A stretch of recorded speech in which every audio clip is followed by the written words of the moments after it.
Automatic water softener. ಇದು strainer ಒಳಗಡೆ ಹಾಕೊಂಡು ಫಸ್ಟು ರೆಸಿನ್ ಲೋಡ್ ಮಾಡ್ಕೊತಾ ಇದ್ದೀವಿ. ಇದು ರೆಸಿನ್ ಫಸ್ಟು ಲೋಡ್ ಮಾಡಿಬಿಡೋದು.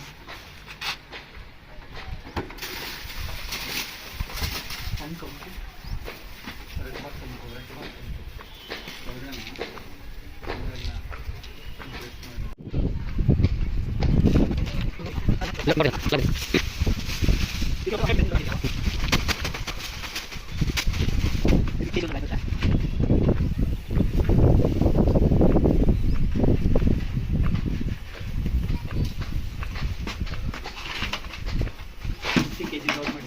ಹಾರ್ಡ್ನೆಸ್ ಎಲ್ಲ ಇಟ್ಕೊಂಡಿರುತ್ತೆ. ಈಗ ಅಡ್ಡಾಟ ಮಾಡ್ಬೋಣ. ಇದರಲ್ಲಿ ಇದು ಪೆಟ್ರೋಲಿಯಂ ಪ್ರಾಡಕ್ಟ್. ಇದರಲ್ಲಿ ಹಾರ್ಡ್ನೆಸ್ ಎಲ್ಲ ಏನಾಗುತ್ತೆ, ಇದ್ರ ಮೇಲೆ ಒಂದೊಂದ್ರ ಮೇಲೆ ಕುತ್ಕೊಳ್ಳುತ್ತೆ. ಇದ್ರ ಮೇಲೆ ಕುತ್ಕೊಂಡೋದ್ರೆ ಹಾರ್ಡ್ನೆಸ್ ಎಲ್ಲ ಫುಲ್ ಸ್ಟೋರ್ ಆಗಿರುತ್ತೆ. ಆ ರೀಜನರೇಷನ್ ಟೈಮಲ್ಲಿ ಹಾರ್ಡ್ನೆಸ್ ಎಲ್ಲ ರಿಮೂವ್ ಆಗಿ ವೇಸ್ಟೇಜ್ ವಾಟರ್ ಹೋಗುತ್ತೆ. ಕೈ ಕೊಟ್ಕೊಂಡಿದ್ದೀವಿ. ಇದೇನೇ ಮೇಯ್ನ್ ವಾಟರ್ ಸಾಫ್ಟ್ನರ್.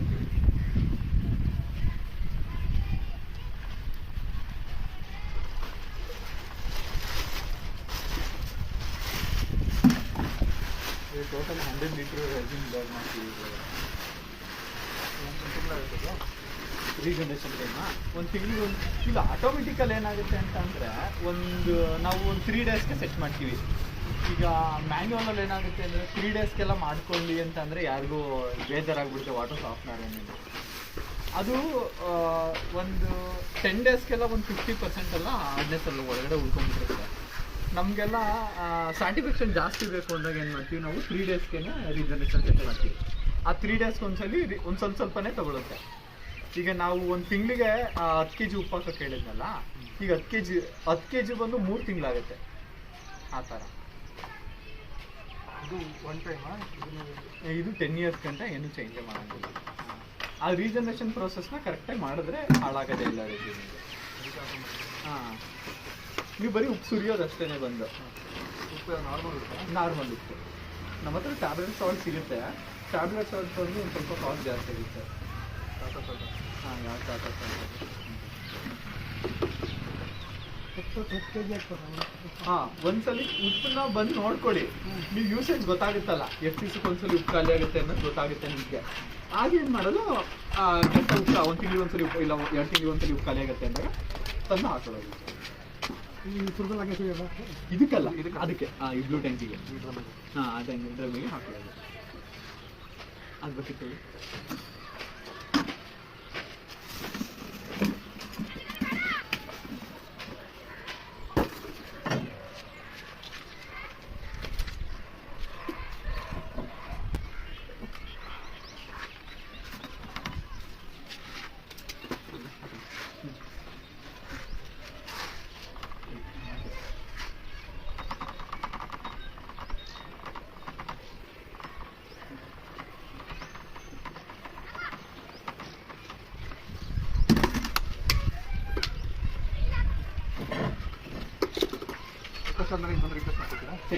ಹಾಂ, ನಿಮಗೆ ಗೊತ್ತಾಗುತ್ತೆ ಈ ರೀಸಲ್ಯೂಷನ್ ಆದರೂ ಸಾಫ್ಟ್ ಆಗ್ತಾರಲ್ಲ ವಾಟರ್. ಹಾಗೆ ಏನು ಮಾಡೋದು, ಇದನ್ನು ಕರ್ಗೂ ಹೋಗಲ್ಲ. ಇದು ಇತ್ತು ಪ್ಲಾಸ್ಟಿಕ್ ಫೈಬರ್ ಮೆಟೀರಿಯಲ್ ಇದೆ.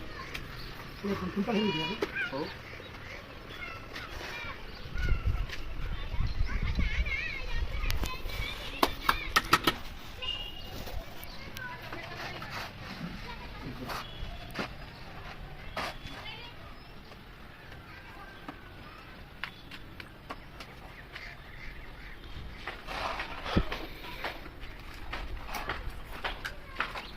ಸ್ಲೋಪ್ ಮಾಡಿದ ಹುಡುಗರು ನೀನು ಮಾಡಿದ್ರೆ ಸ್ಲೋಪು ನೋಡು ಮಾಡಿದ್ದು ಇಲ್ಲ ಹೇಳಿದ್ದೆ ಮಾಡಿ ಅಂತ ನೋಡೋದು.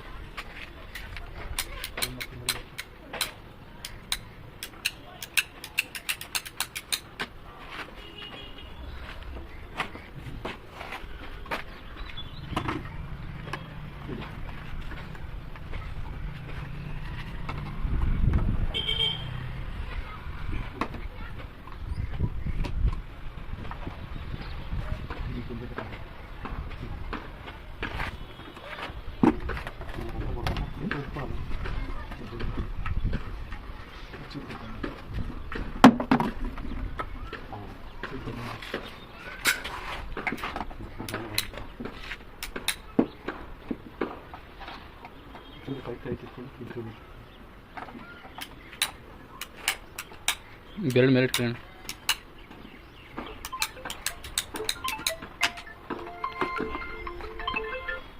ನೀರು ಒಂದ್ಸಲ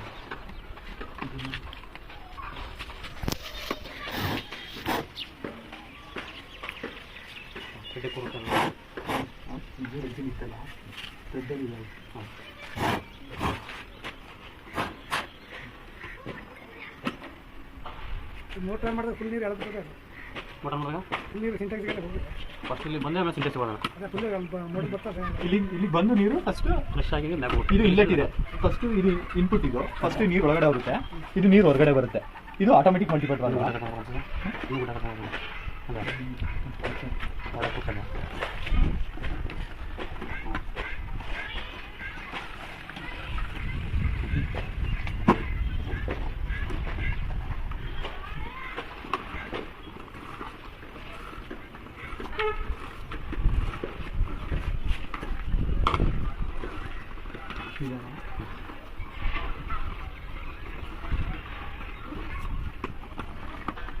ಇದು ಇಲ್ಲಿ ಕೊಡ್ತೀವಿ.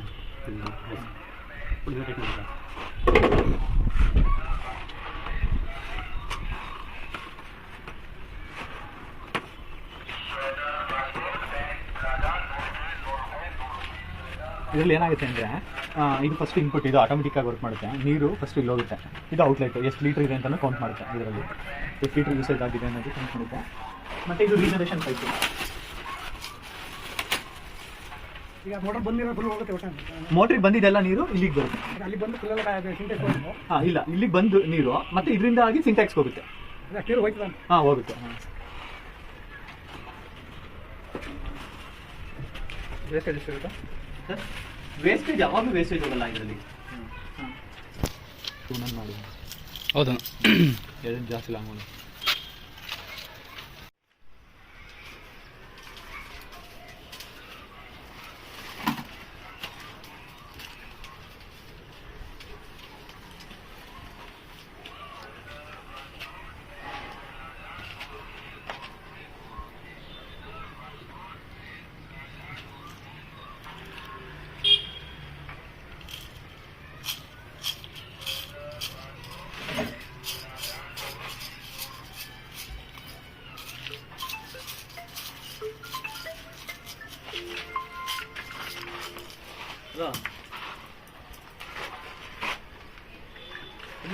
ಫೋನ್ ಮಾಡಿ ಮೇಡಮ್. ಹಾಂ, ಫೋನೇ ಮಾಡಿಲ್ಲ. ಫೋನ್ ಟೈಮ್ ಆಯ್ತಲ್ಲ ಅಂತ. ಹಾಂ, ಇದು ರೀಜನರೇಷನ್ ಒಳನರಸೀಪುರ ಯಾರು ಫೋನ್ ಮಾಡ್ತಾರೆ. ಇದು ರೀಜನರೇಷನ್ಗೆ ಹಾಕೊಳ್ಳೋದು. ರೀಜನರೇಷನ್ ಸೆಟ್ ಮಾಡ್ತೀವಿ. ಸರಿ, ಮಾಡ್ಸೋಣ. ಅಲ್ಲ, ಕನೆಕ್ಟ್ ಮಾಡ್ಕೊಂತ ಇದ್ದೀವಿ.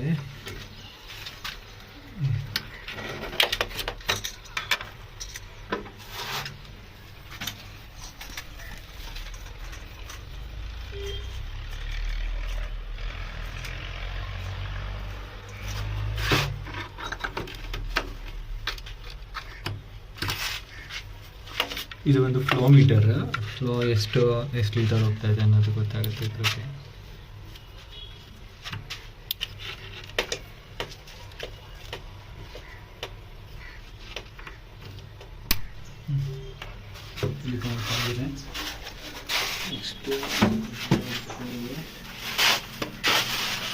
ಶೂರ ಒಂದು 90 ಪೈಪ್ ಆಯಿತು. ಒಂದಿಷ್ಟು ಪೈಪ್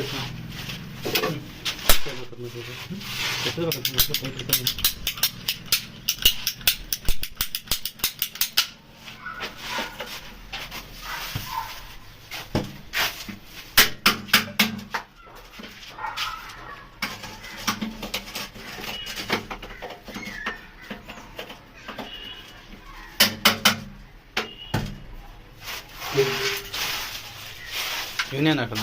ಹಾಂ, ಯೂನಿಯನ್ ಹಾಕೋಣ. ಹಾಂ,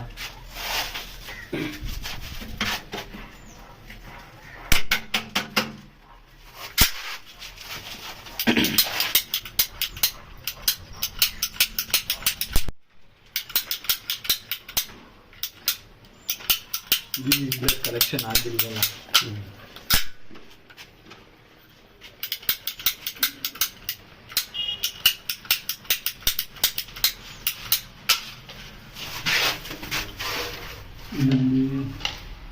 ಇದು ಔಟ್ಲೈಟ್, ಇದು ಇನ್ಪುಟ್.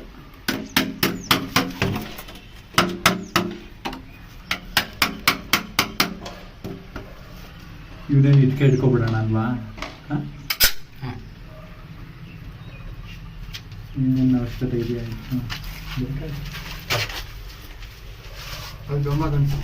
ಹಾಂ ಹಾಕ್ಬಿಡೋಣ.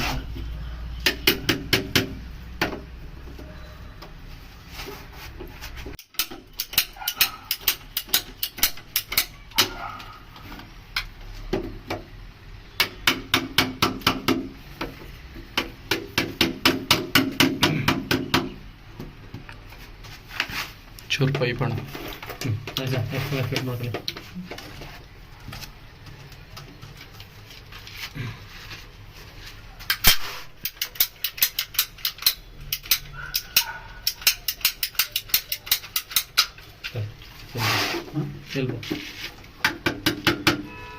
ಗಮ್ಮು ಒಟ್ಟಿಗೆ ಹಾಕೊಂಡ್ಬರ್ತೀವಿ ಈಗೆಲ್ಲ ಅಡ್ಜಸ್ಟ್ಮೆಂಟ್ ಮಾಡಿಕೊಂಡು.